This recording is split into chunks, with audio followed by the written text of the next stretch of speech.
À notre Elohim soit toute la gloire, que le nom du Seigneur ce matin encore soit béni.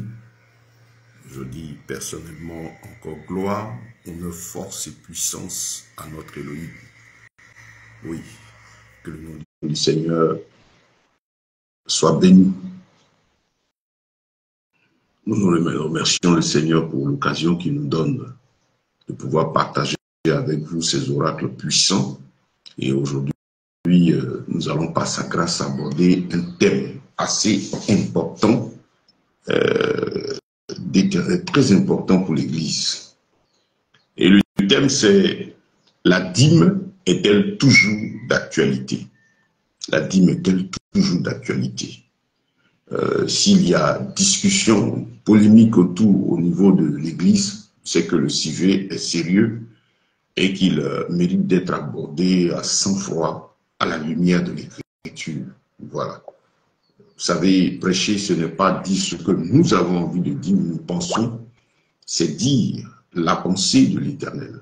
Qu'est-ce que notre Dieu dit? Qu'a-t-il dit? Qu'est-ce qu'il dit? De sorte que nous puissions marcher pour sa gloire à lui seul. Et je bénis le Seigneur pour l'occasion qu'il me donne ce matin d'aborder ce sujet ô combien important. Je ne crois pas très compliqué, hein, il est aussi simple, parce que la parole de Dieu est très simple. Et tout y est. Quand on cherche Dieu dans un esprit simple, dans le but de lui plaire, de faire que sa volonté, alors son esprit nous aide à entrer, à bénéficier de ses profondeurs. Voilà, c'est important. Parce que l'un des gros problèmes aujourd'hui, c'est l'intention de celui qui aborde la parole. Et le Saint-Esprit, c'est sa parole, c'est lui qui nous conduit dans les profondeurs. Donc il regarde, on a tous des Bibles. En tant qu'enfants de Dieu, quand je dis enfants de Dieu, je parle de tous, nous tous. Nous prêchons tous, nous annonçons tous la parole. Nous l'abordons pour notre édification. Et donc, ce que le Seigneur fait au niveau de sa parole, c'est son ange garde sa parole, parce que sa parole est la vie, c'est notre histoire. Donc, qu'est-ce que Dieu fait? Il ouvre notre intelligence quand il sait que nous sommes en train de le chercher sincèrement, il nous conduit dans la profondeur. N'a-t-il pas dit que le Saint-Esprit nous conduira dans toute la vérité? Il poursuivra l'œuvre du Maître. C'est le Seigneur lui-même. Il nous aidera davantage à comprendre. Et c'est ce qu'il a fait avec les apôtres. Il les a préparés, il les a éduqués, il a préparé leur esprit durant tous les 4 évangiles. Et quand vous verrez que le Saint-Esprit maintenant va descendre sur l'Église, ils vont maintenant débiter par l'Esprit tout ce que le Seigneur mettait en eux, donnant ainsi naissance à l'Église, à tout ce qu'elle doit être, tout ce qu'elle doit faire. Vous avez toute l'histoire de l'Église biblique dans le livre des Actes des Apôtres jusqu'à la fin du livre du Nouveau Testament. Vous avez tout ce qui concerne la vie de l'Église. Comment elle a vécu, la première, comment elle a marché, les véritables serviteurs de Dieu selon la Bible, comment est-ce qu'ils ont marché à travers cette Église biblique. Vous avez tous les exemples, tout ce dont vous avez besoin pour marcher. En retenant ceci, il n'y a rien à ajouter et rien à retrancher à la parole d'Élohim. Pour nous qui sommes l'Église, c'est-à-dire nous qui sommes appelés hors d'eux, c'est ce que l'Église signifie, appelés hors d'eux, des personnes censées être dans le monde, mais vivant dans le monde et non pas comme le monde, nous sommes appelés à avoir une vie conforme à la parole de Dieu. Et la Bible déclare dans le Deutéronome 29, le verset 29, que tout ce qui est révélé est pour Dieu et tout ce qui est caché est pour, tout ce qui est révélé, est pour nous les hommes et tout ce qui est caché est pour Dieu. Donc il a plu au Seigneur de nous révéler tout ce dont on a besoin de savoir. Je veux encourager chaque âme, chaque frère, chaque sœur, chaque chrétien à s'attacher à la Bible. Ça a toujours été cela, c'est ce que le Seigneur nous a donné, nous attacher à notre Bible. S'attacher à la Bible, c'est-à-dire être amoureux de cette écriture-là. Comprendre que tout ce dont nous avons besoin de savoir, ce que j'ai besoin de comprendre, j'ai besoin de savoir en tant qu'enfant de Dieu, se trouve dans la Bible. Ça ne se trouve pas avec un homme. Ça ne se trouve pas avec un pasteur, un prophète, pour ne pas citer tous les noms que vous entendez maintenant qui sortent de l'écriture. La parole de Dieu est la parole de Dieu. Elle se trouve là elle-même. Et tout ce dont tu as besoin est dedans. Il te suffit de lever les yeux vers le Seigneur, le prier, toi qui as eu la grâce de le connaître, pour demander au Seigneur, conduis-moi par ton esprit, conduis-moi dans ta parole. J'ai besoin de te connaître. Il y a tel sujet, mets-toi devant le Seigneur et cherche à comprendre qu'est-ce qu'il dit lui-même. Il y a ce que les hommes disent. Mais qu'est-ce que lui Dieu dit? Aujourd'hui, nous allons parler de, comme j'ai dit, sur ce sujet, la dîme est-elle toujours d'actualité? Aborder ce sujet sans émotion, aussi tranquillement par l'esprit. Et donc, un véritable enfant de Dieu face à un sujet tel ne s'alarme pas. Vous savez, quand on a le Seigneur, on garde le sang-froid. Et la Bible dit, soyez prompt à écouter. Et puis chercher à comprendre par l'esprit. C'est un grand cadeau que nous avons. Cette tranquillité de l'esprit. Il y a des sujets qui sont gênants. Aborder ce sujet sur la dîme, ça va gêner beaucoup de personnes parce qu'ils se disent, ah, je veux pas qu'on touche à cela. Non. Quand il y a discussion autour d'un sujet, qu'il y a des polémiques, surtout parmi nous les chrétiens, c'est bon d'aller chercher la vérité. Et le monde a toujours fonctionné comme ça. Quand les gens ne s'entendent pas, ils discutent, ils font des palabres. Mais la parole de Dieu même nous indique, la Bible dit dans le psaume 19, le verset 2, que l'étendue manifeste l'ouvrage des mains du Seigneur. L'étendue, ça dit le vécu des hommes, enseigne l'œuvre de l'Éternel. Oui, regardez les hommes, quand il y a problème, il y a des discussions à un sujet, qu'est-ce qui se passe? Mais les gens commencent à mener des enquêtes. Il faut fouiller. Et l'enquêteur est censé être quelqu'un de neutre. Un bon enquêteur n'a pas de parti pris. Il prend sur lui de chercher des informations, aller à la source du problème pour détenir la vérité. Le monde nous enseigne des choses de l'Éternel. Ne soyez pas frères, quant à ce qui concerne les choses de l'Éternel, des personnes qu'on manipule. Non. La parole de Dieu n'est pas détenue. La prédication de l'évangile, la compréhension de la parole de Dieu, si je veux dire mieux le mot bien placé, n'est pas l'exclusivité, la chose exceptionnelle que pour ceux qui sont dans le ministère, c'est-à-dire qui ont la mission de pasteur, prophète, évangéliste, docteur, apôtre. Non. Le Saint-Esprit est venu pour nous conduire tous dans la compréhension de l'Écriture. Pour comprendre l'Écriture, ce n'est pas dit qu'on doit être pasteur. Et la Bible ne dit pas que c'est seuls les bergers qui ont la compréhension de l'Écriture. C'est l'Esprit qui donne la compréhension. Maintenant, à chacun, avec un don et un talent, de la part du Seigneur, soit dans l'exercice de ses ministères, dans l'un de ses ministères, nous recevons la grâce d'y aller davantage, d'aider nos frères, les encourager.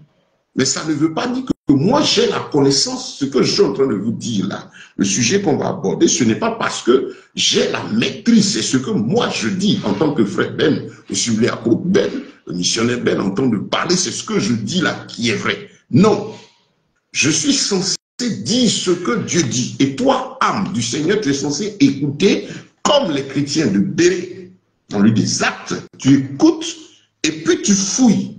Quand c'est l'Esprit de Dieu et que tu as le Saint-Esprit, quand le message vient, tu sens à l'intérieur de toi, l'Esprit de Dieu rend témoignage à ton esprit que ce qui vient là, c'est de lui.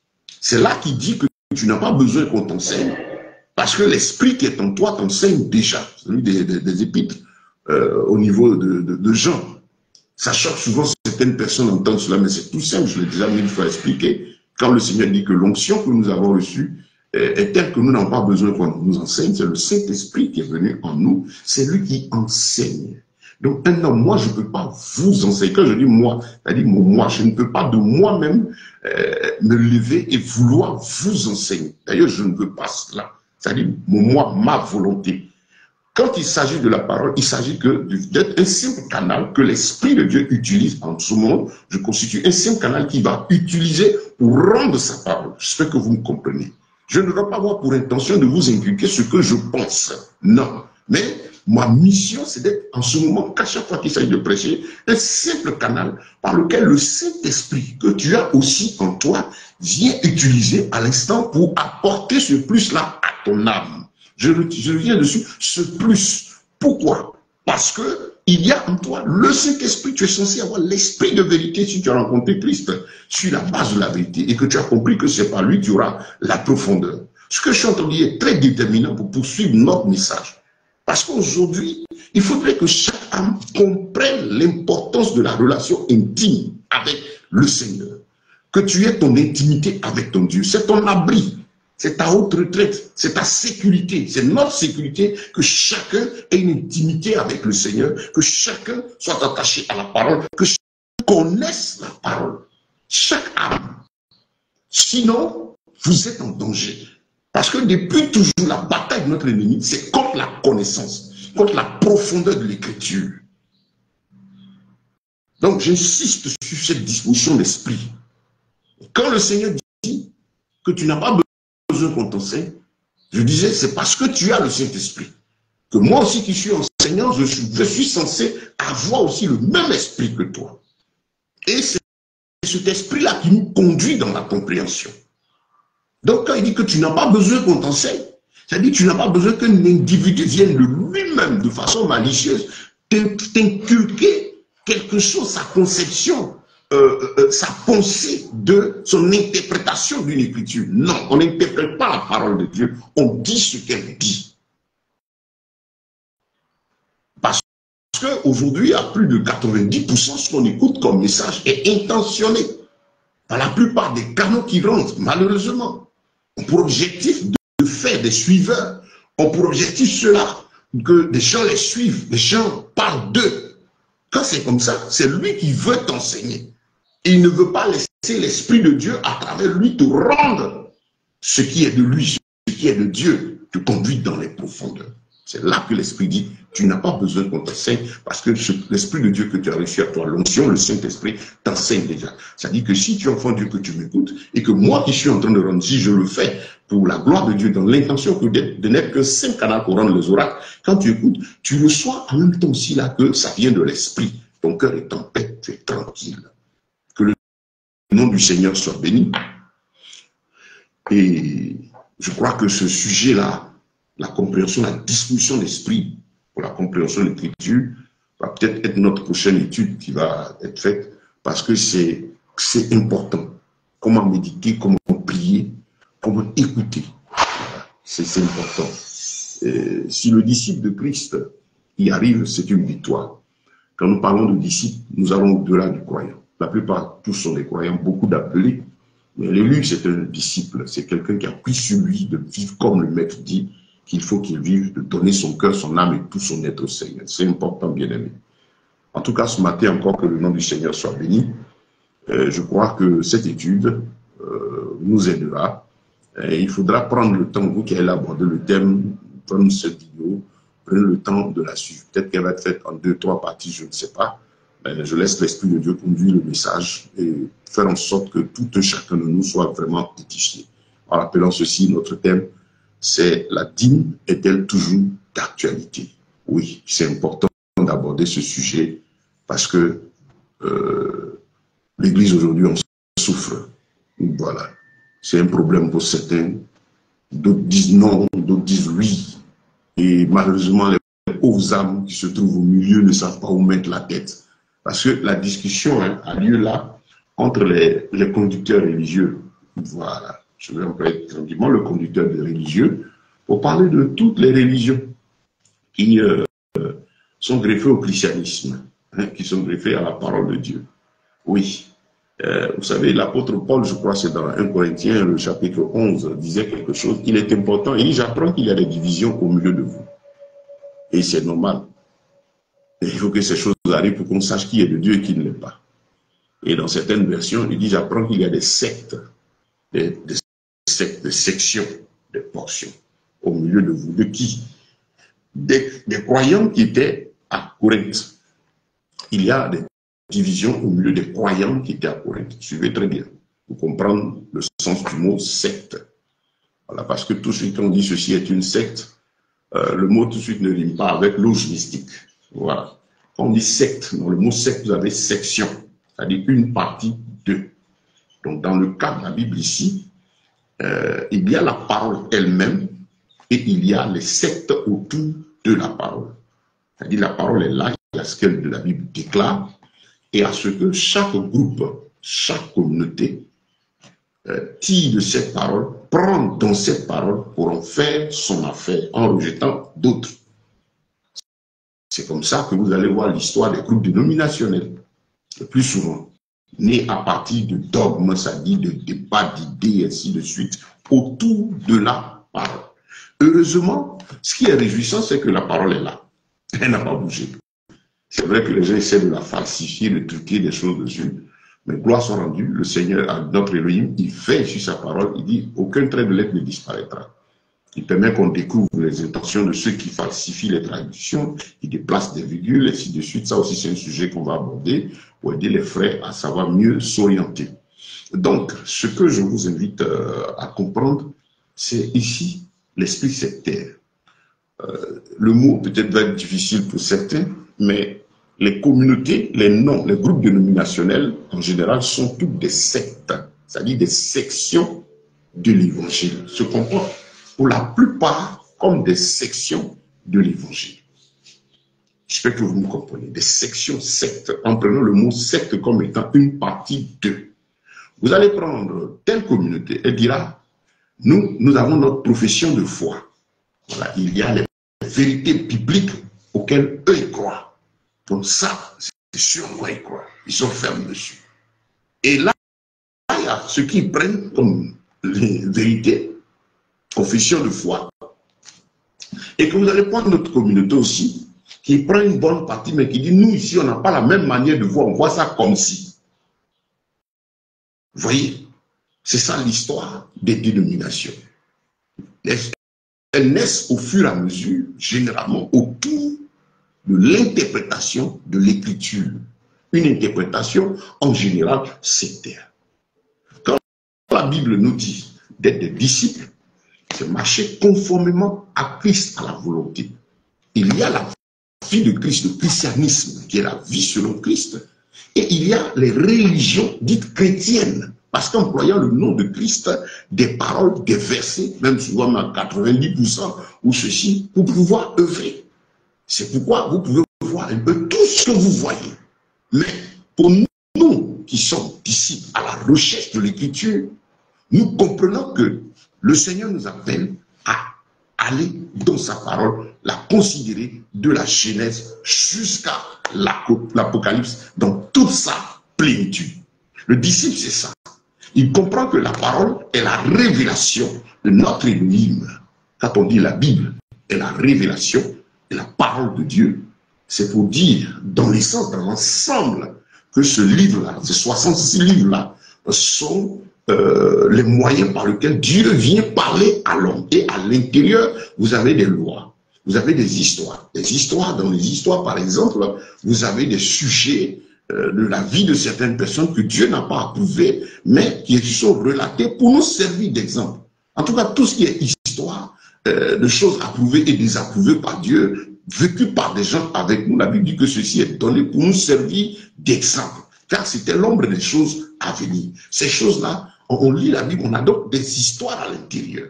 Donc quand, pour quelqu'un qui est mature d'esprit, quand on dit qu'un sujet est biblique, ça dit qu'il est dans la Bible, qui signifie bibliothèque, je vais simplifier les mots, hein, un amas de plusieurs livres. Donc tel sujet-là, on le trouve dans la Bible, mais pas approuvé par le Seigneur. C'est très important. Je ne veux pas trop m'étendre de ce sujet pour avoir le temps d'aborder mon thème de ce matin. Je sais pas, ça pourra faire l'objet d'une étude aussi prochainement. Mais la maturité nous appelle à ça, la compréhension. Voilà. C'est pourquoi, quand on parlait du sexe tout à l'heure, vous allez voir des gens qui vont vouloir parler de la polygamie. Vous dites, le chrétien peut être polygame. Il va aller prendre son exemple dans la Bible. Mais est-ce que ce fait-là, il trouve dans la Bible un sujet parlant de polygamie?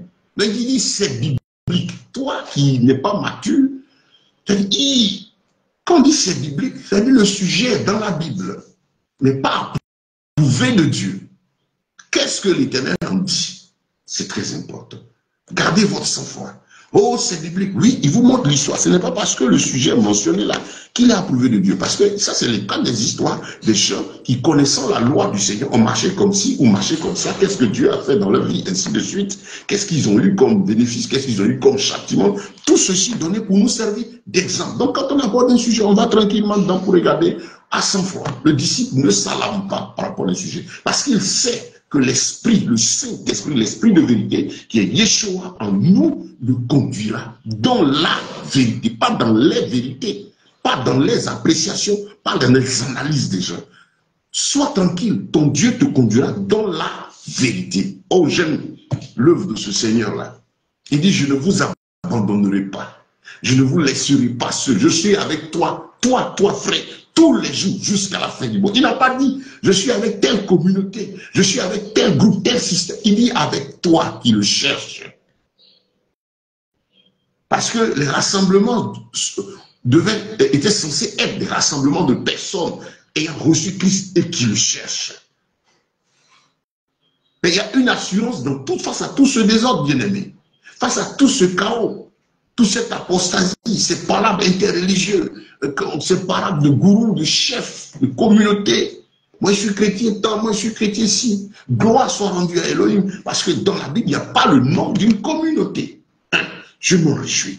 Gloire soit rendue à Elohim, parce que dans la Bible, il n'y a pas le nom d'un système, d'une interprétation. Gloire à Elohim. Il y a le nom d'un seul, le Mashiach, Yeshua, qui s'est révélé à nous. Gloire lui soit rendue, car il est notre modèle. Paul est passé, Pierre sont passés, et ces hommes ont travaillé à rendre ce modèle. L'Ancien Testament, les prophètes l'ont annoncé lui, et les apôtres, il est venu. Les apôtres sont venus encore confirmer, poursuivre son œuvre. Quand lui il est venu, il a confirmé tout ce qui a été dit de lui, le Mashiach, notre Seigneur Yeshua, tout ce qui a été dit de lui. C'est de lui qu'il s'agit, il ne s'agit pas de quelqu'un d'autre. Il s'agit de lui, de son amour pour sa créature, son amour pour toi. Il a été annoncé dans l'Ancien. Depuis même le péché, et quand Dieu parle à Ève, lui disant qu'elle les chassait d'Éden, ta postérité visera la tête et lui te fera du mal au talon. Il annonçait déjà le Messie, le Mashiach. C'est de lui qui s'est agi tout au long des prophéties. Au point où Pierre pouvait dire qu'aucune prophétie ne fait l'objet d'une interprétation particulière.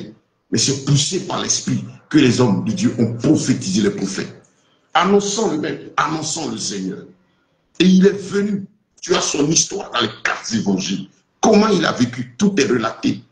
Et qu'est-ce qu'il a dit, comment il a préparé les siens.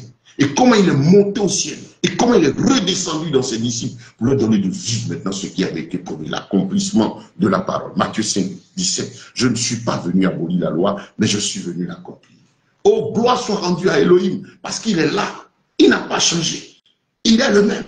Tous ces hommes vont passer, ceux qui font du bruit aujourd'hui, qui veulent la place du Seigneur, qui veulent la place et la gloire de notre Elohim. Bishop, archibishop, général, ceci, parce que les noms de ministères bibliques ne suffisent pas. Oui, mais ils vont passer. Et même s'ils sont là, le modèle parfait est là. C'est Yeshua, dans la Bible, dans ta Bible. Tu sais lire, tu sais écrire. Si tu ne sais pas le faire, appelle quelqu'un. Il y a des Bibles de Dieu, il y a tout ce qu'il y a aujourd'hui. Cherche-le. C'est lui notre modèle. C'est lui que nous recherchons. C'est pour lui que tu vis. Tu ne vis pas pour quelqu'un. Le dire, ce n'est pas désobéir un homme. Ce n'est pas désobéir. Non, un serviteur de Dieu. Là, moi, je suis, en tant que serviteur de Dieu, je suis un serviteur inutile. C'est un simple canal. Il est content quand il voit qu'une âme, un véritable enfant de Dieu, est content qu'on travaille à ce qu'une âme de Christ qui a accepté Yeshua s'attache à lui. Sa bataille, c'est que la personne ait une relation intime avec le Seigneur. La bataille du vrai serviteur de Dieu, c'est faire en sorte que l'âme soit attachée à Christ. Et il fait son travail, il continue son chemin. C'est pas d'accumuler 1000, 10 000, 20 000, c'est pas ça. Mais c'est que chacun de ces 1000, chacun de ces 2, en 3 ou bien dans l'assemblée, chacune de ces personnes-là qu'on rencontre, qu'on soit 2, qu'on soit 3, c'est pourquoi toi le Seigneur dit là ou 2 ou 3. Parce que c'est pas la quantité qui regarde, c'est le cœur. Si on est 2, on est 3, que chaque âme qu'il gagne soit identique à Christ. C'est là le sujet de notre choix, qu'elle soit capable de se défendre, qu'elle connaisse, maîtrise la nourriture spirituelle, l'enseignement de la parole. C'est oh, quel grand bonheur. C'est ça le véritable point de Dieu, la mission que nous avons reçue. Dans Éphésiens, quand il parle des ministères, il dit que le ministère était donné pour l'édification commune. Donc c'est notre bataille. Le vrai serviteur de Dieu, c'est cela. Il n'est pas triste quand on encourage les hommes à s'attacher à la Bible. Au contraire, c'est ce qu'il encourage. Mais si vous voyez que quelqu'un commence à s'opposer, c'est qu'il a un problème. C'est de te perdre, toi. Parce qu'en ce moment, il te voit comme son fidèle. Le système te voit comme sa chose. Le groupe dénominationnel, nous dénombrons, nous sommes combien dans le pays? On a combien d'églises? On a combien de bâtiments? Vous voyez, les thèmes sont donnés. Eux, ils sont des églises. Mais Jésus a son église. Est-ce que vos églises font partie de l'église de Christ? Ça va choquer certains. Ça va être un fardeau. Parce que l'église, ce qu'eux, ils appellent l'église, c'est les bâtiments, le nom, le système. Et ce que Christ appelle l'église, c'est toi et moi qui avons cru. Il y a problème déjà. Donc, dans ces assemblées, certainement, le Seigneur a les siens qui sont répandus un peu partout, qui constituent, lui, son église. Gloire soit rendue à Dieu. C'est pour cela que vous verrez qu'aucun ne pourra dire, par exemple, que c'est lui qui a le salut, c'est lui qui a la vie éternelle. Non. Ils vont discuter sur tous les sujets, mais vous ne trouvez pas une communauté qui va dire que c'est lui qui nous amène au ciel. Ou un pasteur qui va se lever. Vous dit que c'est lui qui sera présent devant le trône le jour de votre jugement. Vous serez seul. Je serai seul. Tu seras seul. Et quand je suis conscient de cela, combien est-ce que c'est déterminant et important l'histoire du salut, je ne peux pas m'amuser à truquer la parole de Dieu. Vous voyez un peu tout ce tour d'horizon là que nous faisons avant de poursuivre, aborder notre thème, c'est parce que c'est important que l'esprit du chrétien, l'esprit du disciple saisisse tout étant la compréhension. Mon peuple est détruit parce qu'il lui manque la connaissance. Pas parce qu'il lui manque la prière, pas parce qu'il lui manque les hommes. Vous voyez, c'est la même chose. Il y a tout ce chaos, il y a tous ces grands, ces stars de la prédication, les prédicateurs populaires. Et puis il y a toujours problème dans l'église. Ça veut dire que la vérité ne se trouve pas avec un individu, mais dans la Bible. Et donc vous devez avoir votre Bible, l'utiliser pour écouter, inspecter toute personne qui ose parler de la part du Seigneur. Il dit quoi? Il dit quoi? Je me vais examiner. Que le nom du Seigneur soit béni. Je vais examiner parce que je ne veux pas être dans une secte. Je veux être un disciple de Christ. Oui. Donc c'est important de bien comprendre ce que l'Écriture dit. Oh, j'ai fait ce petit tour d'horizon parce que fort utile pour nos âmes. Voilà. Donc je reviens encore un peu sur le mot secte. Il faudrait que nous sachions faire la différence entre les sectes. Vous voyez par exemple, dans le monde des occultistes, vous avez des sectes autour d'un système occulte. Voilà. Vous avez par exemple, je dirais, des obédiences maçonniques. On parle de la franc-maçonnerie. Vous avez des obédiences. Il y a des gens qui ont leur manière. Ça, c'est des sectes autour de la franc-maçonnerie qui est l'essence. Vous allez prendre ceci, c'est voilà comment ça marche.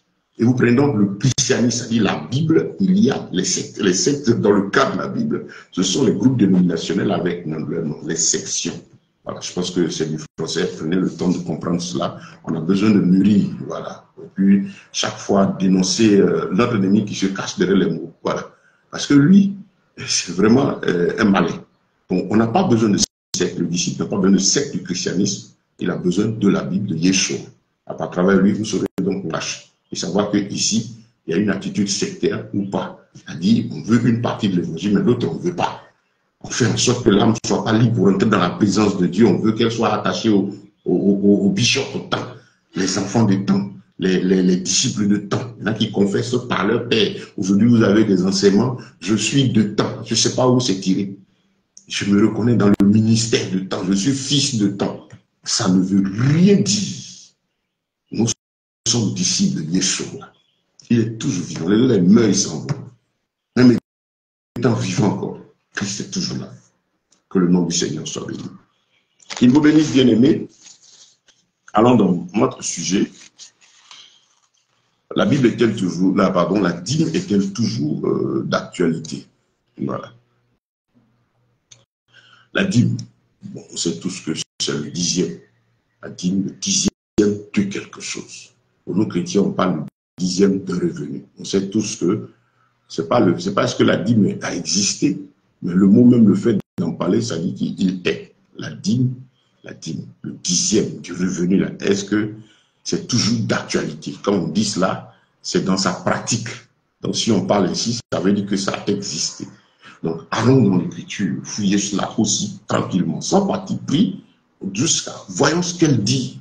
Notre souci, c'est ce que l'Écriture dit.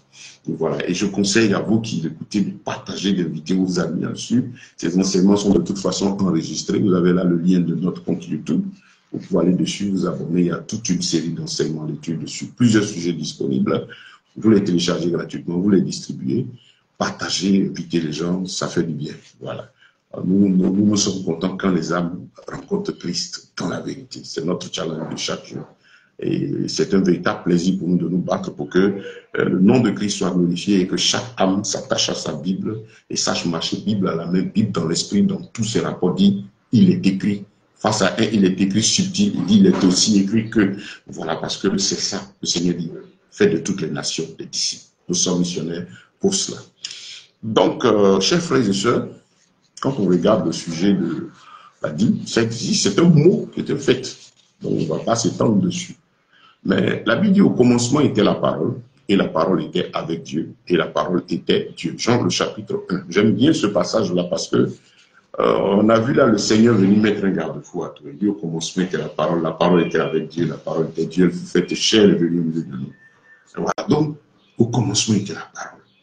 Face à tout sujet, comme nous le rappelons chaque jour, je rappelle, retourne à faire ceci.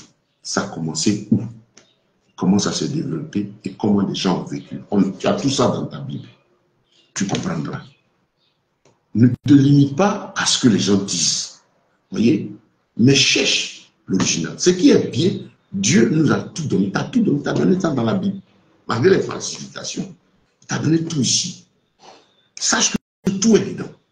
Chaque sujet, va chercher. Prie ton Dieu. Seigneur, voilà ce que les gens disent. Parce que je suis conscient que ma vie est pour t'adorer. Tout ce que je dois faire, c'est toi pour toi.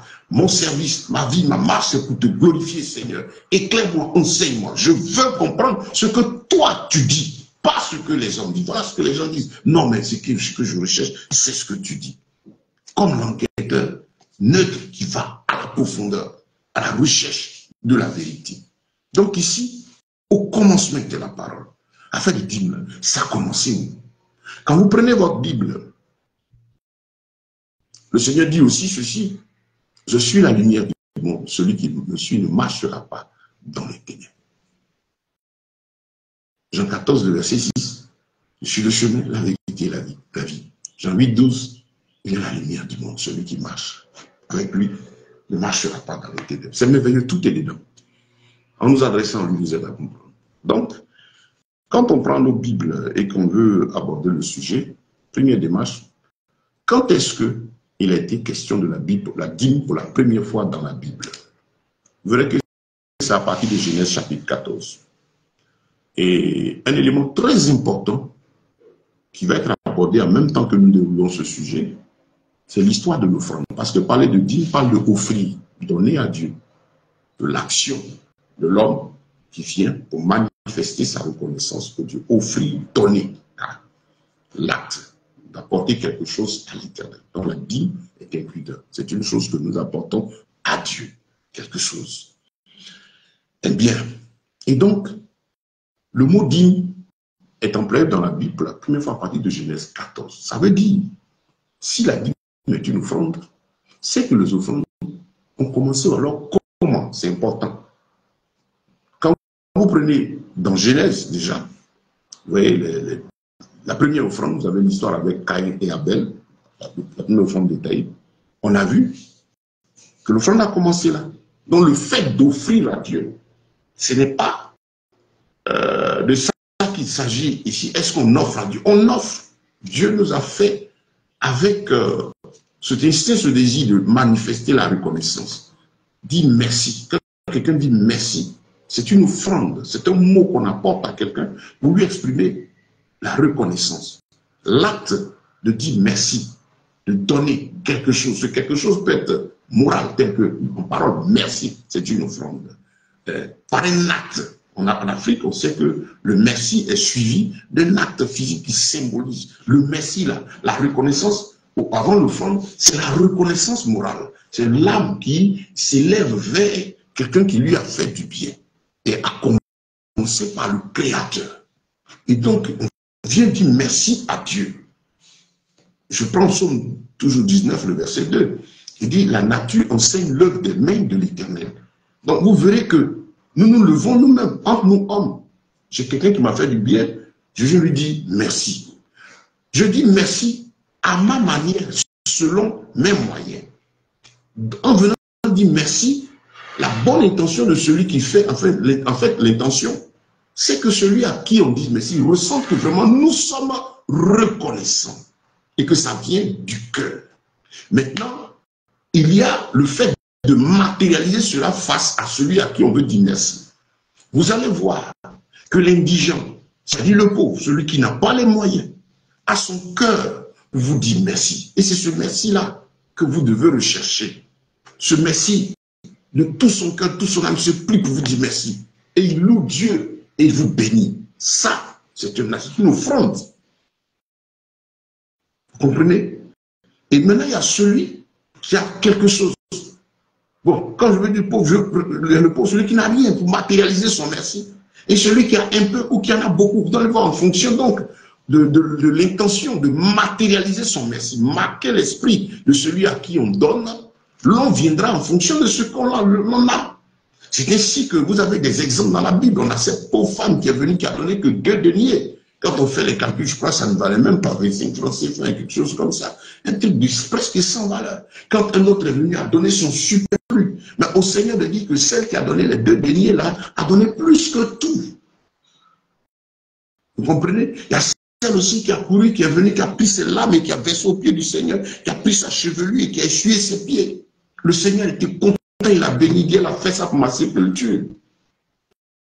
Il y a l'autre aussi qui est venu, qui a pris le parfum, qui a mis les pieds, dit moi, c'est pour ma sépulture, tout ça. Vous voyez?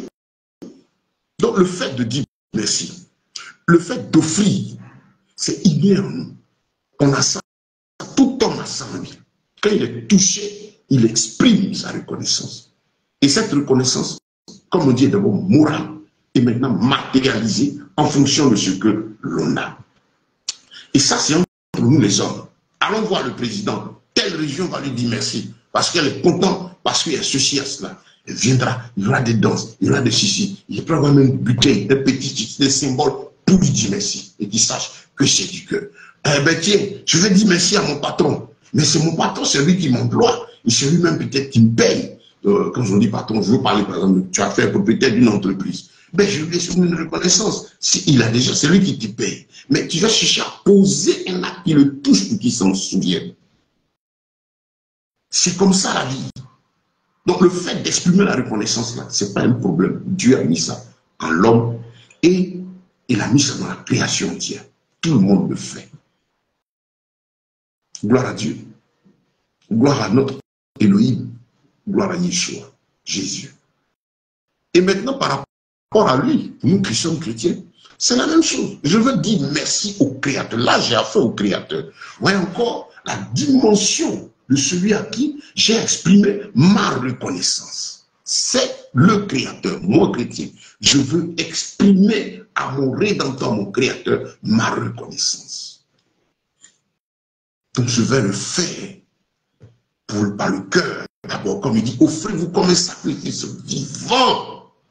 C'est agréable et parfait, première condition.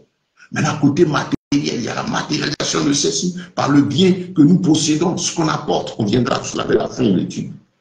Les dispositions dans lesquelles nous sommes lorsque nous donnons, comment on donne, à qui on donne vers la fin.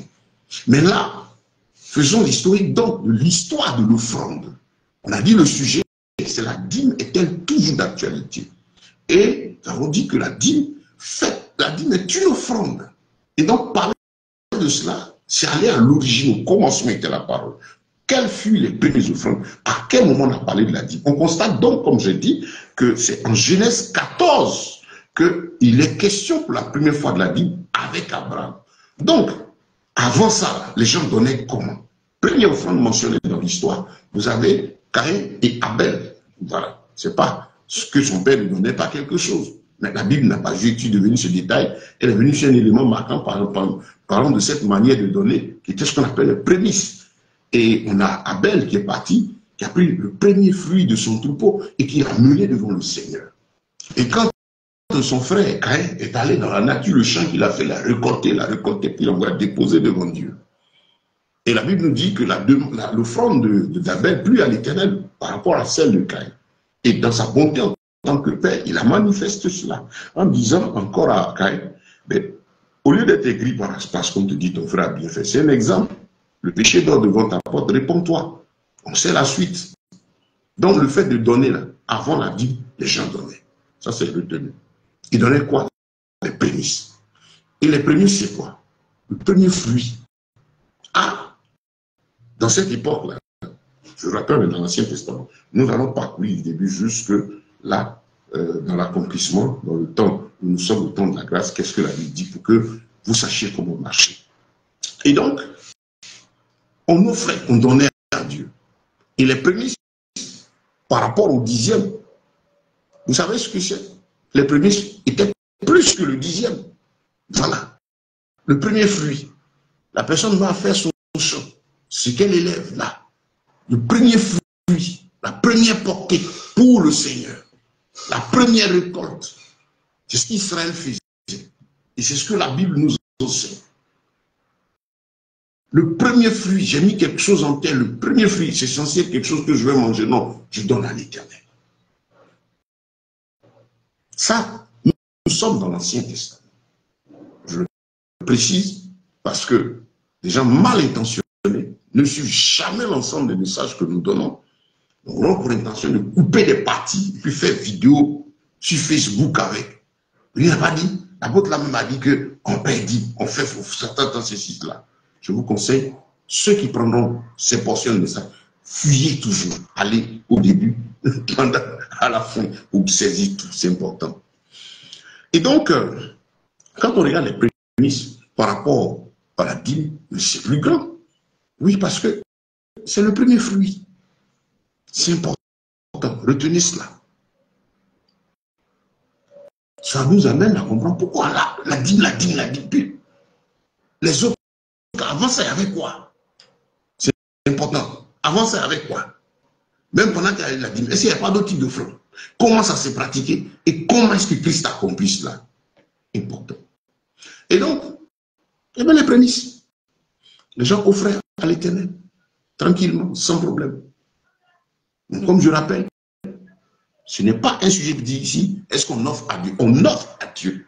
C'est si le disons, c'est sorti carrément de la vie, de l'histoire même de la parole, la vie de l'humanité. Je ne sais pas quoi dire, quel thème utiliser, parce que Dieu a mis en l'homme le fait de dire merci, exprimer notre reconnaissance. On avance.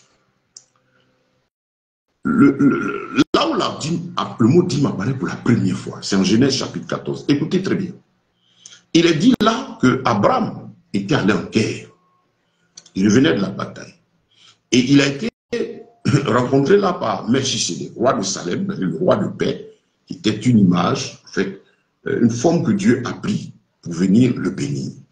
Lisez très bien, c'est important. Quand le Seigneur, par la forme de Melchisedec, ce roi, a vu Abraham, qu'est-ce qu'il a fait? La Bible dit, Melchisedec apporta du pain et du vin. Et il bénit Abraham. Le pain et le vin, symbole déjà, parlant de Christ, l'offrande de son être, et le sang, le vin, le sang, son sang qui allait couler pour nous. C'est une image déjà là. Donc, le pain et le vin, précieux.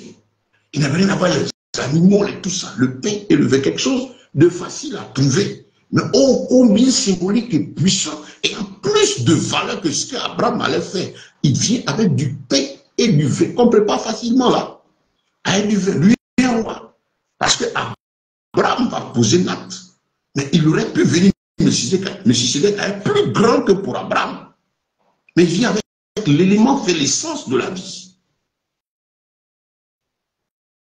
Le pain, la nourriture spirituelle. Le vin, la vie de son esprit en nous. Et donc, il rencontre Abraham, il le bénit. C'est Dieu, Melchisedec, c'est l'Éternel. Il bénit lui-même d'abord Abraham. Et quand il a fini, c'est là qu'Abraham a levé le dixième, tout son butin de guerre. Ce qu'il avait acquis avec la guerre là. Il a levé le dixième, il a donné au Seigneur. Il a eu cette révélation là. C'était poussé par l'Esprit pour poser ce acte puissant là devant le Seigneur, pour lui dire merci. Merci, parce que Melchisedec venait de le rencontrer et venait de le bénir. Et Abraham a reçu dans son âme, dans son esprit, la portée spirituelle de ce acte-là. Et donc, il a exprimé sa reconnaissance à Dieu en levant le dixième de tout ce qu'il avait déposé à l'Éternel. Et donc, ce fut la première fois qu'on parle de dîme. Et ce qui est très important à retenir ici, la manière, pour contredire tous ceux qui vous disent, c'est quand tu donnes à Dieu que Dieu donne. Ce sont des menteurs. Si quelqu'un vous le dit, c'est un menteur, c'est un voleur, c'est un cupide. La grâce d'Élohim n'est pas payante. Ce n'est pas parce qu'on donne à Dieu qu'il donne. Ici, dans le cas d'Abraham, la première fois il est mentionné Dieu, c'est parce que l'homme a vu la grâce, comme Abraham a vu la grâce de Dieu, qu'il a fait ce geste pour exprimer sa reconnaissance à l'Éternel. C'était même pas encore une loi, une imposition. Vous comprenez? Et c'était toujours dans le cadre des offrandes qu'on faisait au Seigneur pour exprimer notre reconnaissance. Retenez bien ça. C'est Dieu d'abord qui a donné. Tout ce que nous apportons au Seigneur, c'est parce que le Seigneur nous fait don. C'est parce qu'il m'a donné la vie. Pour tout acte que nous posons, c'est parce que tout acte en l'esprit de l'holocauste, de l'offrande, du service de l'Éternel avec mes biens, c'est dans l'expression de ma reconnaissance à sa personne. C'est pour lui dire merci pour la vie. C'est pour matérialiser, symboliser, par pas physique, ce que je ressens en moi. L'offrande, ce que je lève pour mon Dieu, doit être à l'image de ce que je ressens à l'intérieur pour ce Dieu-là. C'est là que la Bible dit qu'on ne se moque pas de Dieu. Vous comprenez? On apporte à Dieu en fonction de ce qu'on ressent pour lui, de notre reconnaissance, notre sincérité. Et c'est là le Seigneur, lui, regarde au cœur, il n'y a pas la forme de ce qu'on a déposé, ni au montant. Voilà pourquoi il félicite la femme qui a 2 deniers. Et celui qui n'a rien dit non, il a donné son superflu. Donc ne tombez pas dans le de ceux qui cherchent la quantité. On va arriver. Qui vous diront non, si tu donnes petit, Dieu donne petit. Oh, qui a dit ça? 2 Corinthiens chapitre 9, verset 6. Mais le verset lui-même a sa tradition normale, qui a été truqué. C'est l'histoire des versions. On dit celui qui sème chichement, moissonne chichement. Celui qui sème économiquement, ça dit celui qui sème avec avarice. Celui qui sème en se moquant de Dieu, c'est ainsi qu'il moissonnera. Donne à Dieu avec libéralité. On va y arriver. La parole est claire. Et ça nous aide à savoir marcher. Oh, je vous encourage toujours à venir à cette Bible. Tout est dedans. Donc, Abraham, c'est la première fois qu'on parle de Dieu. En rappelant ceci, les gens continuent de faire des offrandes au Seigneur. Les autels et tout. Abraham continue. Et donc, l'acte de la dîme ici, c'est suite à la bénédiction du Seigneur. Très important. Je rappelle, quelqu'un vous dit, il faut donner, puis Dieu va te donner. C'est un menteur, c'est un cupide, fuis-le. Fuis-le, c'est votre argent, il cherche. Il s'en fout de votre âme. Deuxième fois, où la dîme est mentionnée, c'est à travers Genèse 28, le petit-fils d'Abraham, qui, lui, était en train de lutter dans sa fuite de son frère et tout ce qu'il a fait. Jacob, qui signifiait la trompeur. Jacob, quand il a vu l'ange de l'Éternel, il s'est battu avec Dieu. Il a demandé la grâce du Seigneur. Lui encore poussé par l'Esprit, il dit, je te donne la dîme de tout ce que tu vas me donner si tu me délivres. Ouais, si tu fais, voilà ce que je veux faire. Ça ne veut pas, c'est Melchisedec qui a fait et puis Abraham a fait. Voilà. C'est suite à l'action que Dieu pose qu'on lève la dîme et puis on donne. Donc les 2 fois où c'est mentionné en Genèse 14, Genèse 28, ce n'était pas encore des lois. Ce sont des hommes poussés par l'esprit des serviteurs de Dieu vrais. On dit serviteurs de Dieu là aussi, il faut savoir de vrais soins de Dieu qui c'est différent de ce chaos qu'on a vu il y a même dans le temps qu'il y a aujourd'hui. On dit serviteur de Dieu, même il faut aussi prendre le thème. Les pasteurs, ceci.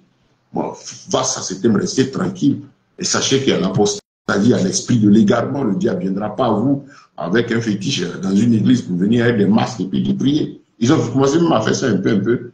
Il y en a qui mettent leurs pieds, les gens passent en bas, il y en a qui prennent une cuvette, ils lavent tout ça. Bon, c'est masqué un peu avec une petite croix quelque part au moins, en disant le nom de Yeshua, et puis bon, pour quand même masquer le truc.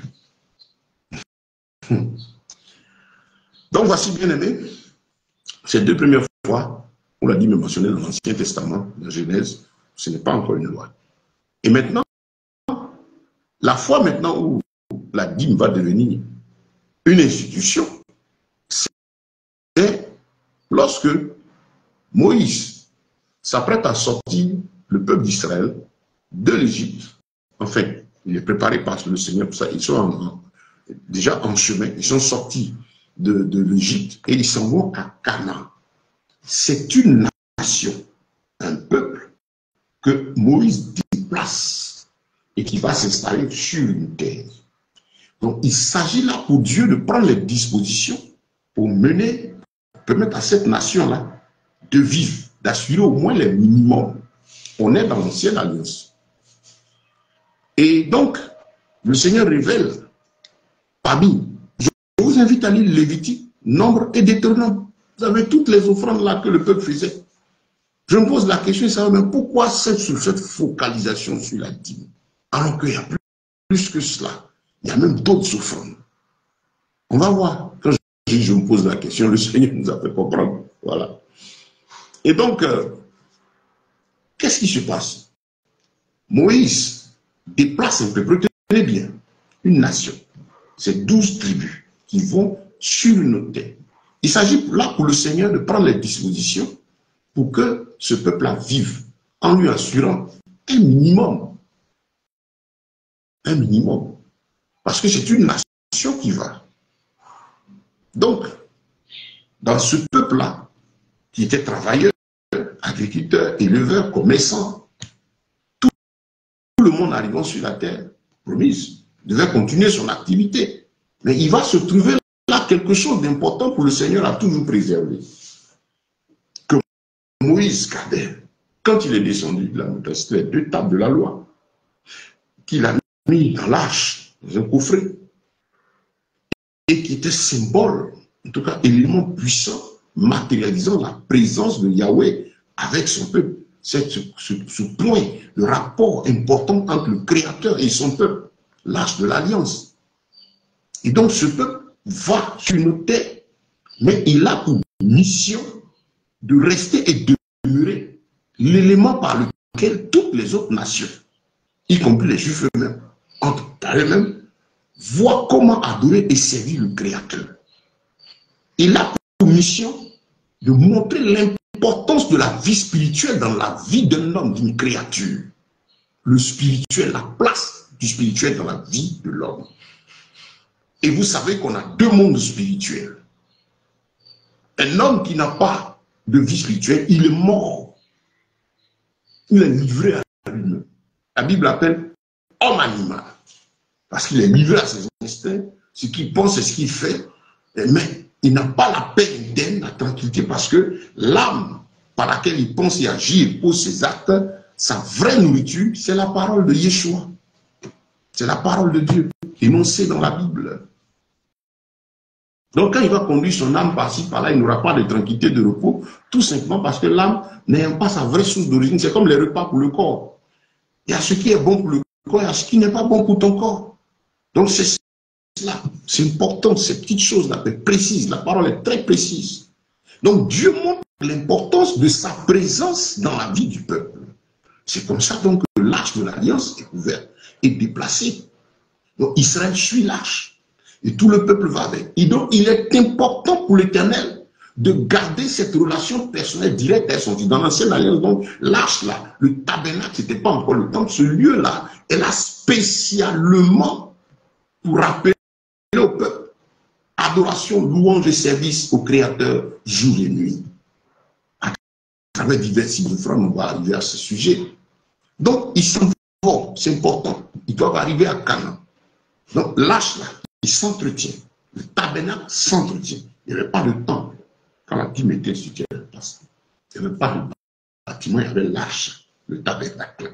Quand ils sont arrivés en Israël, ils étaient positionnés. Il n'y avait pas encore de temple. Parce qu'il n'y a pas de roi. C'est que le premier roi qui a construit un temple, c'est Salomon. Des dizaines d'années après Abraham. après comment on appelle Moïse. Des centaines d'années, je dirais. Donc, ils arrivent, ils déposent l'âge. Ils lâchent. Ensuite, tout le peuple arrive. Le peuple en question, toutes les tribus, les 12 tribus arrivent. Elles ont besoin de continuer de vivre. Mais là, Dieu prend une des tribus spécialement. Regarde le cheminement. Entretien, il y a l'âge qui est là. Symbole de la présence de Dieu du temple. Ce n'était pas un bâtiment. C'était, bon, si on veut parler même du bâtiment, mais tout petit là. Voilà. Qui entourait ce coffret-là. Il faut entretenir. Et il faut entretenir le culte, la relation avec le Seigneur. Et le Seigneur regarde, tout n'étant pas encore accompli en Christ. Donc Dieu prend des hommes, une tribu qui met à part et qui a pour mission de s'occuper de l'entretien de l'arche. Nous savons plutôt l'entretien de l'arche. Mais la mission, c'est garder la relation. Écoutez, matérialisation de cette relation avec le Créateur. Le rôle des Lévites, des sacrificateurs, était de faire en sorte que il reste des personnes disposées à recevoir tout ce qui devait être adressé à Dieu et de recevoir de Dieu tout ce qui devait venir pour lui, pour le peuple. Vous voyez un peu. Donc, il choisit une tribu, la tribu de Lévi, tribu de sacrificateurs, dont deux personnes mises à part. Donc, tout le monde arrive sur la terre, les autres vont à leur champ, leurs affaires, mais les Lévites ont pour mission spécialement de rester là et s'occuper de ça. Maintenant, grande question, est-ce qu'ils n'avaient pas de champs? Est-ce qu'ils n'avaient pas de brebis? Ici, les Lévites avaient des champs, les Lévites avaient des brebis aussi, mais pas à la dimension de celui du peuple qui n'était pas Lévite et sacrificateur, mais qui pouvait aller faire des chants à tout son temps uniquement. Tandis que le Lévite consacré à cette œuvre et comprenant, étant dans cette consécration d'eux, avec ses 10 doigts aussi qui entreprenaient, qui avaient des pieds, qui servaient aussi à exercer leur mission. Je ne veux pas qu'on sépare le fait de faire quelque chose avec les 10 doigts. C'est biblique, ça fait partie de la mission. Donc on est dans l'Ancien Testament. Voilà, c'est bon de comprendre le cheminement. Et donc, ces Lévites-là sont mis à part pour cela. Donc il faut pour Dieu s'occuper d'eux. Dans le peuple aussi qui s'en va, il y a les faibles, les veuves, les nécessités, les orphelins. Tout ce peuple-là arrive à Canaan. C'est là que vous allez voir que le Seigneur va prendre les dispositions déjà préparatoires avant d'entrer à Canaan par Moïse, d'instituer des lois dans le cadre des biens, Dieu prend les dispositions pour qu'il ne manque rien dans ce point de Dieu, parce que c'est lui sa présence. Il faudrait qu'à partir de là, les gens aient le minimum, tous ceux qui sont dans le besoin, commençant par ceux à l'entretien de sa maison, parce qu'il fallait entretenir l'achat, et ceux qu'il a commis à cette tâche, et le peuple, les nécessités qui pouvaient au moins, même si on tourne, il y a des gens qui n'ont plus, sont faibles, donc ils peuvent venir là au moins avoir le minimum. Les dispositions du Seigneur avaient été prises déjà. Il a toujours pris ces dispositions pour qu'il n'y ait pas d'indigents, c'est-à-dire de personnes dans une situation où on n'a même pas le minimum. On n'a pas dit de personnes pas dans le besoin. On a des besoins en fonction de notre évolution, mais être indigent, c'est vraiment ne rien avoir. Dans l'ancienne alliance, Dieu a pris les dispositions là. Ce que nous voyons aussi dans le Nouveau Testament même. Bien aimé, oui, dans l'église des Actes des Apôtres, il n'y avait pas d'indigents. Donc, ces offrandes-là, tous ces biens qui venaient au temple, l'ensemble servait et à l'entretien du temple et à l'entretien de la vie des sacrificateurs qui étaient mis là spécialement, qui ne touchaient rien. Et parmi eux, parmi ces Lévites, comme dit, il y en avait aussi qui avaient des champs et tout ceci. Voilà. Et donc, tout cela. Et puis maintenant, c'est bien là pour assurer le minimum au niveau du peuple. Parce que là, c'est une nation, un peuple qui va. Il faut que Dieu prenne les dispositions pour la faire vivre. Quand on regarde ça, ça ne vous donne pas une idée au niveau des nations des hommes, dans les pays où nous sommes. Informez-vous. Voyez comment les budgets sont votés, les budgets prévisionnels. C'est-à-dire les dépenses d'une année dans un État. C'est fait à partir de ce que l'État a à disposition. C'est-à-dire, l'État connaît toutes les entreprises, tout ce qui lui rapporte, tout ce qui est là, qui lui rapporte de l'argent par an. Le nombre maisons construites, par exemple, parlant des impôts fonciers, l'impôt foncier, l'impôt, je ne sais pas si c'est quoi, au niveau de paiement des maisons, les entreprises, tout ce qui est là, c'est en fonction de ça que l'État fait un calcul. Il y a au minimum ça qu'on est sûr d'avoir. Tout gouvernant, à l'époque, même quand il hérite d'un pouvoir, il hérite de ça. Et c'est à partir de là que les calculs sont faits. Des calculs honnêtes. Maintenant, les projections. Mais c'est pour vous ramener sur cette idée-là. Le plan que Dieu a mis sur pied, c'est pourquoi il a fait des offrandes là. Jusqu'à Malachie 3:10, même le Seigneur voit qu'il châtie était sévère dans cela, où il châtie Israël parce qu'Israël ne donne pas. Malachie 3:10, il dit, vous me trompez, il dit, tout le peuple, a dit depuis les Lévites jusqu'en bas, vous me trompez dans les dîmes et les offrandes. Mais c'était tellement clair, je ne sais pas pourquoi c'est des dîmes là seulement. On va comprendre. Parce qu'il y a le caractère loi, sévérité que Dieu a mis dans ce cadre-là. Pour prendre quelle disposition? Pour qu'il ne manque pas le minimum dans sa maison. Pour que le témoignage de son nom ne soit pas dégradé. Pour que le tabernacle, le temple après, que Salomon a construit, en tout cas, il y a toujours le minimum pour garantir lui ses intérêts. Parce que quand Josué qui a conduit le peuple est arrivé, le premier temple a été bâti à partir de Salomon, comme on a dit. Mais de là, le tabernacle était là. On voyait qu'il y a des gars, on le déplaçait, ainsi de suite. Il était entretenu, des moyens pour l'entretenir. Les sacrificateurs étaient à la disposition, ceux qui avaient la tâche le faisaient. Mais comme on rappelle, aussi pendant qu'ils le faisaient, ils avaient aussi leur bien aussi à côté, mais qui n'était pas la dimension de celui du peuple qui n'était pas lévite. Et aussi, tous ces moyens pour permettre aux nécessités d'avoir le minimum. Donc Dieu a tapé dessus parce que là qu'un État est créé, il faut que lui, son État ait le minimum. Vous comprenez? C'est là le rôle d'Israël parmi les nations en son temps. Quand Israël a été positionné sur le toit des nations, ça veut dire quoi? Dieu l'a mené là, Canaan là. La mission d'Israël était de permettre aux autres peuples autour de voir comment on sert Dieu spirituellement, moralement, physiquement. Et Dieu étant, je dirais, vous voyez ce qu'il a fait avec Joseph. Oh, l'intelligence financière par l'excellence a mis dans ses règles donc les dispositions qu'il faut pour qu'il y ait ce minimum. Voilà pourquoi ne voulons pas qu'il y ait du désordre parmi le peuple. Quand les gens ne portaient pas les offrandes, ils étaient avares. Les offrandes, volontairement, ne faisaient pas d'acte au Seigneur, le Seigneur les trouvait méchants.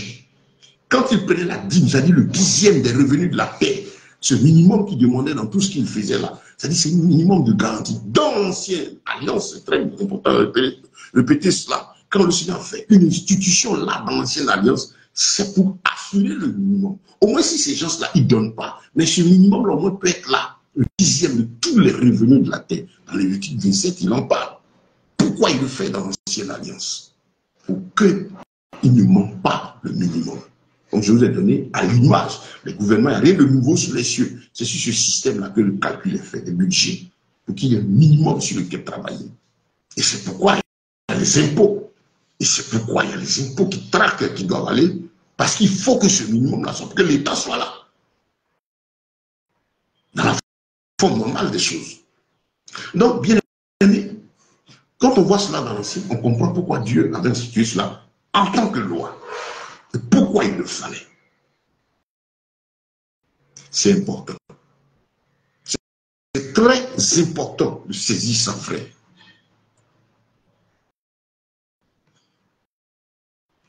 Pourquoi Dieu châtie quand le peuple n'apporte pas? Pourquoi Dieu châtie quand il n'y avait pas les dîmes et les offrandes? Il n'y avait pas les dîmes. Parce qu'il ne voulait pas qu'on suive le témoignage sur nous, qu'il y ait des indigents au milieu du peuple. C'est pourquoi il châtiait même les gens. Et quand le Seigneur dit, dans Malachie 3:10 que les gens aiment citer, le dévoreur, vous ne faites pas ceci, il s'adressait à tout le peuple. Et comment la dîme était utilisée dans tout le temps de l'ancien? Vous avez jusqu'à près de 5 à 7 formes de dîme. Oui. Il y a celles qui étaient directement destinées au temps. J'ai un livre écrit dessus, le sujet tellement dense et tellement vaste. Mais si vous lisez l'écriture, vous comprendrez, il y avait près de 7 types de dîmes. Et on a dit même que l'individu lui-même pouvait aller lever de son champ et manger avec sa famille. Ça, là, on ne parle pas de ça. Mais quand les gens insistent sur le cartel, ils disent qu'il faut voir ces différentes formes dans l'ancienne alliance. Donc, elles se pratiquaient fermes, et dans tout son sens, pas à sens unique. C'est important, frère. Il y a la dîme de la 7e année. On va prendre, manger avec la famille, appeler les amis, ainsi de suite. Il y a la celle qu'on levait pour mener au temple, au tabernacle. Et les sacrificateurs bénissaient pour l'ensemble du peuple. Pour l'entretien du tabernacle, pour le sacrificateur, pour le peuple nécessiteux. Oui, c'est ça le rôle de la dîme dans l'ancienne alliance. En rappelant, c'est un État qui doit vivre, doit être un exemple pour les autres. C'était la mission d'Israël. J'insiste dessus, avant qu'on poursuive, ceux qui nous prennent en marche, le thème de l'enseignement, c'est la dîme est-elle toujours d'actualité?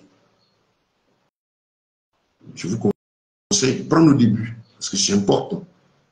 Et comme je disais, on la voit sous la forme ancienne alliance, sous la forme de loi, sous la forme de fermeté, parmi les offrandes.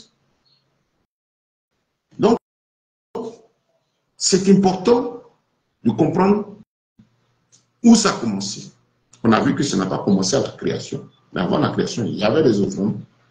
Et où c'est démarré avec Abraham. Ensuite, Genèse 28. Et puis après, devient une loi à cause du peuple qui va aller. Et ça devait servir à quoi? Voilà les différents types d'utilisation. Pourquoi Dieu était fait le frappait? Parce qu'il fallait au moins qu'il ait le minimum au temple. Pour le temple, l'entretien, les sacrificateurs, pour le peuple nécessiteux, ainsi de suite. Et cette dîme avait plusieurs utilisations.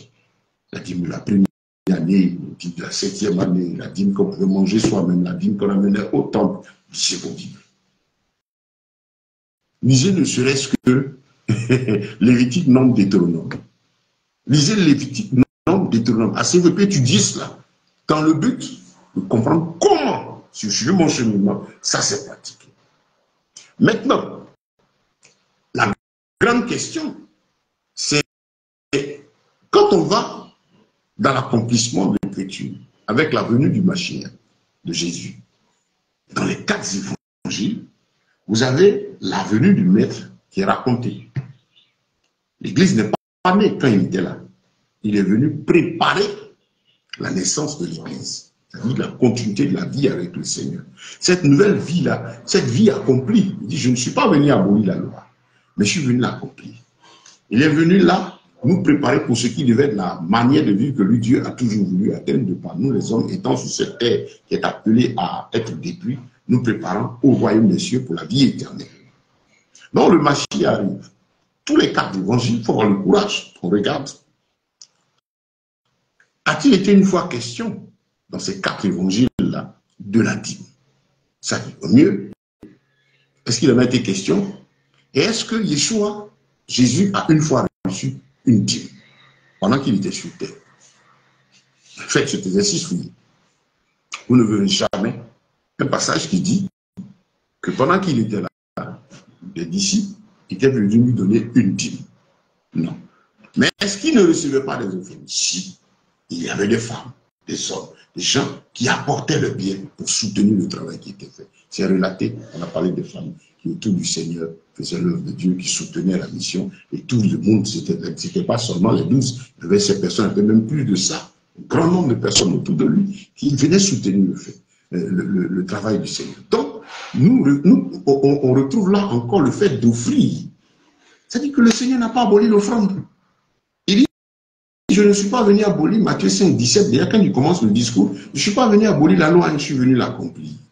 Grande question, comment chaque chose s'est accomplie et ici, comment est-ce que la dîme s'est-elle accomplie?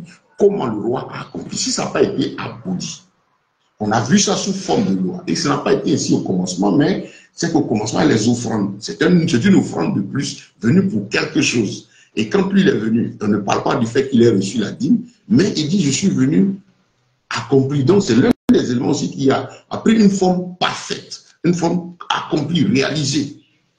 Si lui, donc, tout le temps n'a pas prévu, et après lui, quand il est monté, qu'il est redescendu à nous par son esprit, comment il a fait pratiquer cela aux disciples, à tous ceux-là dont on a l'histoire dans la Bible, pour lesquels il n'y a rien à ajouter et rien à retrancher. Très important. Parce que les gens disent non, oh, des révélations, des choses nouvelles qui sortent.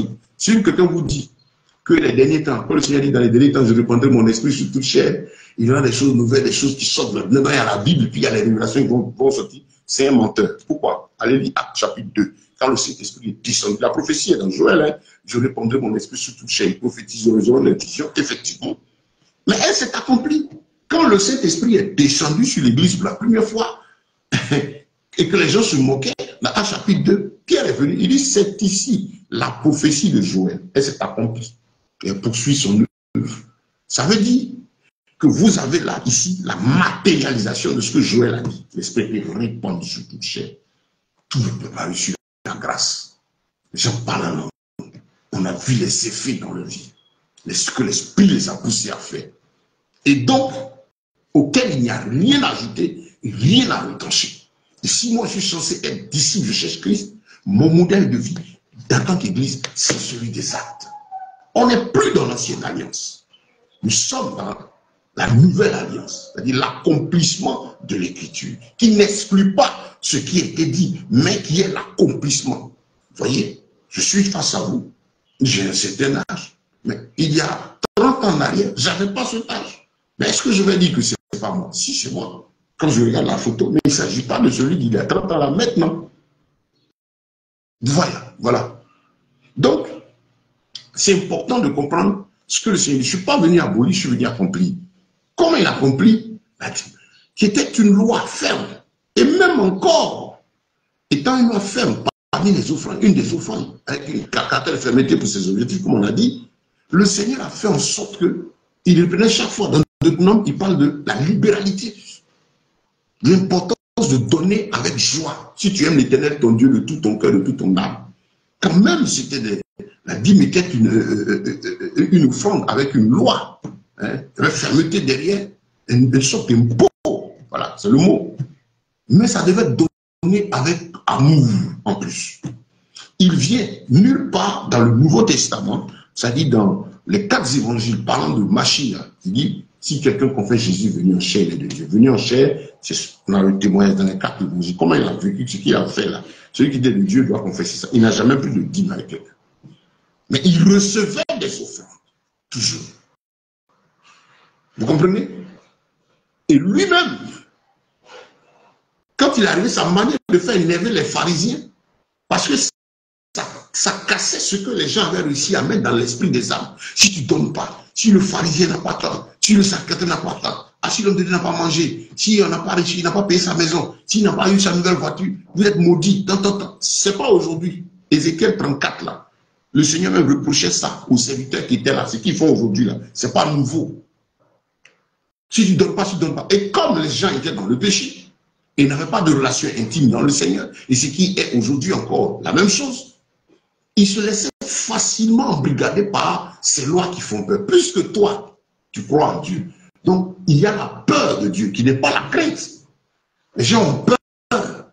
Les gens, quand ils croient, ils savent que c'est l'être suprême. La crainte, c'est croire et tenir compte de ses commandements. Mais quelle crainte tu vas avoir si tu ne sais pas ce que ton Dieu dit? Tu n'es qu'un simple croyant. Et comme tu crois, tu es manipulable par l'esprit de celui qui croit aussi comme toi, mais qui est conscient de ce que tu n'as pas la connaissance de l'écriture. Et donc, tu es facilement manipulable. Vous voyez la différence entre croire et craindre Dieu. Nous tous, nous croyons, mais craindre celui-là qui prend celui de tenir compte des lois du Seigneur dans tout ce qu'il fait. Pas de ce que le patriarche dit ceci. Ça n'a aucun sens.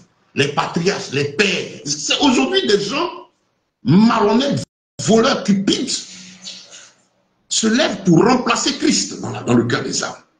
Et ce sont eux qui sont enseignés. Ce sont eux qui sont donnés comme monuments. Ils sont pour ceux qui aiment la célébrité. Parce qu'on est dans une époque aujourd'hui où l'homme aime être vu. L'homme ne cherche pas Christ. L'homme veut être vu. On est dans l'époque de l'homme. Et dans le milieu du christianisme, malheureusement, c'est cela. Des gens qui se veulent pour des divinités. C'est triste. Et donc, frère, on voit que notre Seigneur n'a jamais pris de titre. Mais il recevait des offres très importantes. Ça veut dire qu'il n'exclut pas le fait de servir Dieu avec ses biens. Et donc, qu'est-ce qu'il a, cette manière de vivre a énervé les pharisiens parce que ça cassait ce qu'ils avaient institué dans le péché. Ce qu'on voit aujourd'hui, là, si tu ne donnes pas, tu as un problème, tu n'as pas payé ta dîme, tu auras tous les malheurs, le dévoreur va rentrer chez toi, et ainsi de suite. Est-ce que la Bible ne dit pas dans l'Ancien Testament? Regarde tous les exemples. Il n'y a pas un seul exemple dans le Nouveau Testament, dans l'accomplissement de l'Écriture, qui justifie ces positions fermes qu'ils prennent là. Quant aux lois, aux règles fermes, là, avec des menaces là, derrière ce commandement, la dîme là, et bien d'autres, là, mais surtout pour le côté argent là. Ce côté argent là, tout est là. Ils menacent les gens là. Ils prennent ça dans l'Ancienne Alliance et ils les sortent de leur contexte. Parce que même là encore, le service de Dieu avec les biens, c'était pourquoi on donnait. Mais ici, aujourd'hui, quand on dit totalement, c'est pour la maison de l'Éternel là. C'était quoi? Le tabernacle. Après le temple. Mais qui était dedans? Et bien, l'entretien du temple, des sacrificateurs, des veuves, des orphelins, des nécessiteux. Le lieu où il y avait de la nourriture, amené à la maison du trésor. La nourriture qui est de l'abondance pour le peuple. Cette abondance-là, dans l'ancienne alliance, de ce temple, était pour le peuple. Le peuple, c'est toute la hiérarchie, jusqu'au plus petit. Pour comment quand les gens tournent, le gars va faire son champ, ça ne marche pas. Dans la maison de l'Éternel, il trouve le minimum au moins pour avoir à manger. Quand celui qui n'a pas de force ou est malade ne peut pas aller au champ, il pourrait aussi recevoir cette nourriture des sacrificateurs apportés à la maison du trésor. Pour que mon peuple lisez tout le chapitre.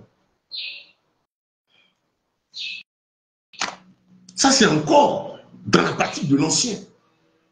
Mais même si on s'arrête là, est-ce que ce qu'ils font, c'est comme ça?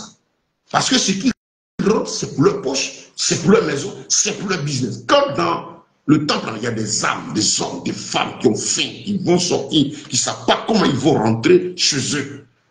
Des gens qui vont sortir, rentrer chez eux avec la faim, avec la soif. Ils ont fini le culte, ils s'en vont dans la disette chez eux. Est-ce que c'est la parole de Dieu, ça? Je dis, même quand on s'arrête et qu'on prend la dîme, les lois cérémonielles, la dîme là, et son rôle, on peut prendre l'exemple de l'ancien sur lequel il s'appuie. Parce que j'ai dit, vous ne verrez pas un seul exemple sur lequel ils ont la capacité de s'appuyer dans le Nouveau Testament pour faire de la dîme une loi, un truc incontournable, pour créer la peur dans le cœur des hommes. Comme, d'accord, on s'arrête là, prenons l'Ancien Testament, quand ça venait, le Seigneur a dit quoi? Dans le livre de Malachie, apportez, c'est pour mon peuple. Hein? Le trésor est pour le peuple. À la maison du trésor, pour qu'il y ait quoi? Hein? De la nourriture dans ma maison. Apporter à la maison du trésor toutes les dîmes, afin qu'il y ait de la nourriture dans ma maison. Mettez-moi de la sorte et à l'épreuve. Et dit l'Éternel des armées, et vous verrez si je n'ouvre pas pour vous les écluses des cieux, et ainsi de suite. Ça, c'est dans la commencée. La maison du trésor. Elle servait à quoi? Est-ce qu'elle servait à ce que l'individu, lui, celui-là, il s'achetait la dernière voiture, c'est lui son bonheur? Vous ne remarquez pas quelque chose, messieurs hommes? Les témoignages de ces hommes, dans ces systèmes de dénomination appuyés sur ces lois, cette fermeté sur le service avec l'argent, c'est toujours eux qui rendent témoignage. Non, le bishop, c'est-à-dire, vous voyez les hommes, je suis à l'image de mon père, à l'image de mon bishop, à l'image de ceci. C'est anti-biblique. Dans ces assemblées, c'est lui qui reste là, c'est lui qui réussit. Et le peuple se bat pour être comme lui. C'est vous qui le faites réussir. Ça fasse mal, mais il faut le dire. Je sers le Seigneur, on ne me paye pas la fin du mois. Je suis même dans une position même plus difficile que ceux-là, qui sont des gens établis sur les assemblées. Quel intérêt aurais-je à dire cela? Il faut dire aux âmes ce qui est, pour qu'elles soient sauvées. Les biens qu'on apporte ne sont pas pour l'homme, c'est pas pour moi, c'est pas pour l'individu. C'est pour le Seigneur. Il y a le caractère spirituel et sacré dans le service avec les biens. Vous comprenez? Et maintenant, il y a l'utilisation par celui-là qui est censé être un sacrificateur, présenter la chose au Seigneur. Qu'est-ce qu'il en fait? Quel est son état dans la pratique, dans l'utilisation? Vous saurez maintenant qui il est. Parce que ce qui rentre dans la maison du trésor, là, dans l'ancienne alliance, là, il y avait le seul temps. Dans le nouveau, là, quelle est la maison de l'Éternel, c'est où? Dans le Nouveau Testament. Et puis la grâce. C'est pas toi, c'est pas moi. Est-ce que c'est les 4 murs? Il y a un problème. Hein? Je rappelle, c'est une étude. On va la poursuivre. J'ai bientôt 1h20 d'intervention. Je vais m'arrêter. Finir ce point-là. Et puis peut-être demain, tranquillement, poursuivre. Parce que je vais revenir, moi-même réécouter, parce qu'il ne faut pas que quelque chose manque. Il faudrait que cet enseignement soit complet pour aider l'Église, pour aider les frères. Voilà, la dîme est-elle toujours d'actualité? Oui. Parler de ça, c'est parler de l'offrande. Elle dit, est-ce qu'on donne? Oui, on donne. Comment l'Esprit nous a donné? Comment la dîme est venue pour la première fois? Comment les anciens l'utilisaient? Et Dieu a voulu que ce soit utilisé dans l'ancienne alliance jusqu'à ce que Christ arrive. Comment ça devait être utilisé? Et malheureusement, comme les gens s'en servaient pour presser le peuple qui était ignorant. Et comment notre maître est venu, qui a dit, maintenant je ne suis pas venu abolir la loi, je suis venu l'accomplir. Quand Yeshua est venu, est-ce qu'il a reçu une seule fois une dîme? On voit que non. Mais comment est-ce qu'il vivait? Il servait Dieu lui-même, il se battait ce qu'il avait, il l'aidait, et ça n'empêchait pas que les âmes aussi continuaient d'offrir. Parce que le sujet ici tourne autour, en fait, autour de l'offrande. Pourquoi? Comme ceux qui ont suivi le début du lancement de ce matin, on offre à Dieu, on donne à Dieu. Mais cherchez à savoir comment, dans quel état d'esprit, dans quelle manière. Parce que le don que vous faites là est sacré. Si vous mettez votre argent dans un sac percé, ça dit que vous faites le don hors de la volonté de Dieu. Ça veut dire quoi? Vous voulez servir Dieu, vous ne comprenez pas comment est-ce que ça doit être fait. Et que vous êtes sous l'oppression. Et j'ai mal dit, on dit, c'est dans pas la dîme, le dévoreur va venir. Et ce n'est pas par amour pour le Seigneur que vous faites ce geste-là. Ce problème vous avez eu. Et là encore, si vous prenez que vous donnez ça à quelqu'un qui est cupide, animé d'un mauvais esprit, mettez votre argent dans un sac percé. C'est quoi? Beaucoup de malheur, beaucoup de difficultés, beaucoup de problèmes arrivent à certains frères. Dans certaines situations, je ne dis pas que tous les problèmes sont liés à ça. Côté financier, il y en a qui ont des difficultés. Pourquoi? Parce que l'une des raisons, c'est l'orientation de notre offrande. Le cœur avec lequel on apporte, là où nous l'apportons, l'utilisation qui en est faite, c'est important. Et ça, vous devez prendre ça en compte, l'utilisation qui en est faite. Pourquoi? Parce que ce que vous apportez est sacré, ça ne doit pas tomber dans un sac percé. La Bible dit s'aimer pour l'esprit et vous moissonnez la vie éternelle. Oui. Quelqu'un dira non, tout ça encore, va chercher. Bon, monsieur, tu peux gérer ta paresse. Il y en a qui sont vraiment paresseux, qui ne veulent pas prier, qui ne veulent pas chercher, qui veulent qu'on leur dise tout, qui trouvent que c'est compliqué. La Bible n'est pas compliquée, elle est simple. Si tu veux vite, tu vas y aller. Pourquoi quand il s'agit de faire des concours pour avoir une promotion, pour avoir un travail, vous prenez le temps, vous bossez, vous ne donnez pas de repos, vous travaillez comme le monde fait, on s'évertue, on a même gardé tous ses efforts pour sortir vainqueur du concours. Mais quand il s'agit du concours spirituel, qui est la nourriture de ton âme, dont la récompense sera le royaume des cieux, là, le verdict va tomber devant. Pourquoi est-ce que vous ne voulez pas prendre le temps de lire vos Bibles, de faire des recherches, de fouiller? Bien aimé, que le Seigneur soit béni. Le Seigneur dit, je suis le chemin, la vérité, la vie. Je vais vous inviter demain matin encore à la même heure pour poursuivre ce thème. La dîme est-elle toujours d'actualité? C'est important. Et nous sommes en train de réaliser là, et nous voyons selon l'Écriture, le cheminement de ce sujet-là au sein de la parole. Et on verra que le Seigneur a tellement simplifié les choses. On a vu même que les offrandes étaient plus grosses que les dîmes. Dans la Nouvelle Alliance, vous allez voir des offrandes qui dépassent les dîmes, des histoires autour de cela. Calmez-vous. Ce n'est pas la seule offrande. Et la dîme, dans le Nouveau Testament, Yeshua n'en a plus parlé, mais il recevait tous des offrandes. Et les apôtres n'en ont plus fait cas, comme Paul a dit, dans 1 Corinthiens 13, il dit c'est superflu de revenir sur le sujet, parce que ça, on en a déjà parlé. Voilà. Donc, le Seigneur, par sa grâce, au bout de cette étude, va nous aider à sortir de ce piège-là et aider chacun à prendre une position. La conclusion à notre question, c'est la dîme est-elle toujours d'actualité? Je ne vous ai pas encore dit oui, je ne vous ai pas encore dit non. Je suis en train de faire par l'esprit le cheminement depuis le commencement, voilà, jusqu'au point où nous sommes arrivés aujourd'hui. Suivez, prenez votre disposition pour avoir la suite de l'étude. Demain matin, par la grâce de Dieu, on va intervenir encore. Je pouvais poursuivre, ce que je fais, c'est jamais je coupe et puis je prends un autre temps encore, mais je vais prendre le temps de revenir et méditer, reprendre tout et puis poursuivre. Donc demain, on aura la suite. Suivez tout cet enseignement pour pouvoir avoir la conclusion. Voilà, c'est important. Que Dieu vous bénisse, que sa grâce, ses faveurs, sa paix vous soient multipliées. Comprenez que la parole de Dieu est donnée pour nous faire vivre, pour servir Elohim seul, pour être vraiment des disciples, des hommes et des femmes accomplis. Que le Seigneur vous bénisse. Et j'insiste, invitation demain pour la suite de cet enseignement. J'ai écrit un livre dessus, dit mais-elle toujours d'actualité, qui là, ça fait des années. Bon, si vous le voulez, vous m'écrivez, je vais vous en donner, je vais vous l'expédier. Voilà. Je vous donne mon numéro WhatsApp. Voilà. 47 34 63 73. J'écris cela pour vous. Voilà, donc vous pouvez me contacter tranquillement, voilà, pour avoir tous les détails utiles, voilà, tout ce dont vous avez besoin. Voilà, je suis le frère Ben, je suis votre frère en Christ. Voilà. Donc, voilà mon numéro. Et puis là, au-dessus, vous avez dans les commentaires le lien de notre chaîne YouTube. Vous avez toute une série d'études dessus, sur plein de sujets, plus d'une centaine de vidéos disponibles. En rappelant ceci qu'il y a des enseignements aussi disponibles sur clé. Nous sommes en train de travailler vraiment. On espère par la grâce de Dieu d'ici la fin de la semaine finir un certain nombre de sujets. On va mettre sur des clés USB pour la distribution gratuite.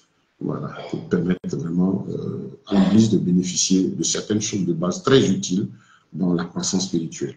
Sur ce, que la paix de notre Elohim, sa grâce et ses faveurs vous soient multipliées. Merci à vous qui avez pris sur vous de suivre cette étude, vous qui allez la suivre à tout moment, en tout cas que le Seigneur vous bénisse. C'est un sujet sensible, pas parce qu'il y a problème. Nous ne sommes pas en train de dire qu'on ne doit pas servir Dieu avec les biens, mais comment cela se passe, comme on l'a dit, s'il y a discussion, c'est qu'il y a réellement un problème. Qu'est-ce que l'Écriture dit? Parce que nous, moi, toi, je crois, à la fin, là, nous le voir le Seigneur, le Mashiach. On veut mener entre une vie conforme à sa volonté. On veut que le service avec nos biens soit fait conformément à la volonté de Dieu. Que nos biens aussi soient utilisés pour honorer le Seigneur. Car c'est sacré pour nous de faire de servir Dieu avec nos biens. Mais pas sans pas avec la contrainte, pas avec la peur, pas avec ceci. Qu'on sorte des peurs, qu'on est effrayé. Les gens t'ont trop effrayé, ceci. Assieds-toi, reste tranquille. Que dit ton Dieu? C'est important. Shalom à tous. Shalom, shalom, shalom. Que le nom de notre Seigneur, le Mashiach, Yeshua, soit glorifié, exalté au plus des cieux et qu'il bénisse vos journées à tout égard. Ne manquez surtout pas demain la suite de ce message. Vous le retrouvez sur notre compte Facebook. Vous pouvez m'envoyer des invitations sur Facebook, mon compte. On devient amis. Vous pouvez suivre nos activités. On peut prendre des dispositions pour pouvoir aussi en même temps y mettre pendant qu'on le fait sur TikTok et ainsi de suite, histoire de permettre à de nombreuses personnes de bénéficier des oracles du Seigneur. Que Dieu vous bénisse, que sa grâce et ses faveurs vous soient multipliées. Shalom, shalom, shalom.